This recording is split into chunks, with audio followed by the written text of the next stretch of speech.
इस देश में हर सुबह करोड़ों युवा एक ही दुआ मांगते हैं, बस एक बार मेरा नाम उन 0 पॉइंट कुछ प्रतिशत में आ जाए। 1 साल, 2 साल, 5 साल और कभी कभी तो 10 साल, लेकिन रिजल्ट वही, नॉट सिलेक्शन। हम बात किसी और की नहीं कर रहे हैं, हम बात कर रहे हैं आपकी और हमारी, भारत के हर घर की, जहाँ पे एक कमरा सिर्फ तैयारी के लिए समर्पित है, जहाँ दीवार पर टाइम टेबल चिपका हो, जहाँ किताबें इतनी है कि अलमारी छोटी पड़ जाती है और माँ हर रोज सुबह चाय देकर एक ही बात पूछती है, बेटा इस बार हो जाएगा ना। भारत में सरकारी नौकरी सिर्फ एक जॉब नहीं, ये सुरक्षा है, ये सम्मान है। एक सरकारी कर्मचारी, या टीचर हो या फिर चपरासी, समाज में उसकी पहचान अलग होती है। क्यों? क्योंकि हम बचपन से सुनते आए हैं, सरकारी नौकरी मिल गई तो जिंदगी सेट है। 10वीं करो, 12वीं करो, ग्रेजुएशन करो, पोस्ट ग्रेजुएशन करो, बीएड दो, सीएड दो, नीट निकालो, रेलवे दो, एसएससी दो, डिग्री बढ़ती जाती है लेकिन सीट वही उतनी ही रहती है। देश में हर साल लाखों युवा सरकारी एग्जाम देते हैं, लेकिन सिलेक्शन होता है टॉप 1% से भी कम। कहीं 90 पोस्ट के लिए 2 लाख आवेदन, कहीं 60 पोस्ट के लिए हजारों पीएचडी। इंटरनेशनल लेबर ऑर्गेनाइजेशन के अनुसार भारत में हर 3 में से 1 युवा बेरोजगार है। फिर भी हम कहते हैं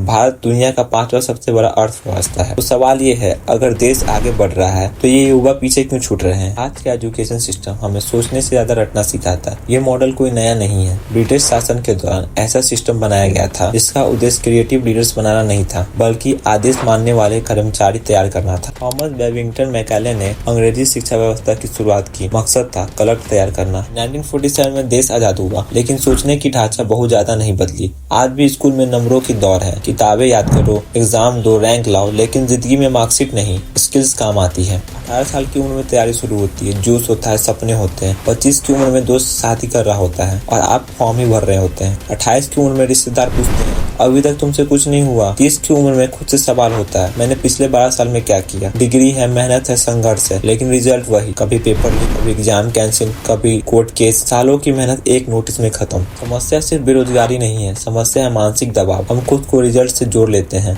अगर एग्जाम नहीं निकलता है तो हम फेल है, लेकिन सच्चाई ये नहीं है। 10 लाख लोग एग्जाम दे रहे हैं और सीट है 5000, तो 90,95,000 लोग फेल नहीं है। सिस्टम उन्हें जगह नहीं दे पा रहा है। हर स्टूडेंट टॉप 1% में नहीं आ सकता है। ये मोटिवेशन वीडियो नहीं, ये गणित है। क्या तैयारी छोड़ देनी चाहिए? नहीं, लेकिन सिर्फ एक रास्ता पर आंख बंद करके मत दौड़ो। तैयारी के साथ साथ स्किल्स सीखो। आज दुनिया बदल चुका है। Digital marketing, video content, video editing, graphic designing, local business, online service. सरकारी नौकरी विकल्प है, जिंदगी नहीं। जब बच्चा जन्म लेता है तो उसके साथ उम्मीद भी जन्म लेती है। माँ कहती है मेरा बेटा बड़ा होकर अफसर बनेगा। पिता कुछ नहीं कहते हैं, लेकिन अंदर से सपना देखते हैं और आप उसी सपने को लेकर दौड़ पड़ते हैं। लेकिन अगर रास्ता गलत निकला तो क्या पूरी जिंदगी उसी पर टिकी रहेगी? हमें सिस्टम बदलने का इंतजार नहीं करना चाहिए, हमें खुद को बदलना होगा। अगर एग्जाम निकल जाए शानदार, अगर नहीं निकले तो भी आप बेकार नहीं है। आपकी कीमत एक रोल नंबर नहीं डिसाइड करता है। देश को सिर्फ कर्मचारियों की जरूरत नहीं है, देश को स्किल्स युवाओं की जरूरत। तो अगली बार आप पढ़ने बैठिए तो सिर्फ एक एग्जाम के लिए मत पढ़िए। खुद को इस काबिल बनाइए कि कोई भी कंपनी आपको रिजेक्ट ना कर सके। सरकारी नौकरी सपना हो सकता है, लेकिन आत्मनिर्भर बनना लक्ष्य होना चाहिए। अगर ये बात आपके दिल तक पहुंचता है तो ये सिर्फ वीडियो मत समझिए, इसे एक मैसेज समझिए।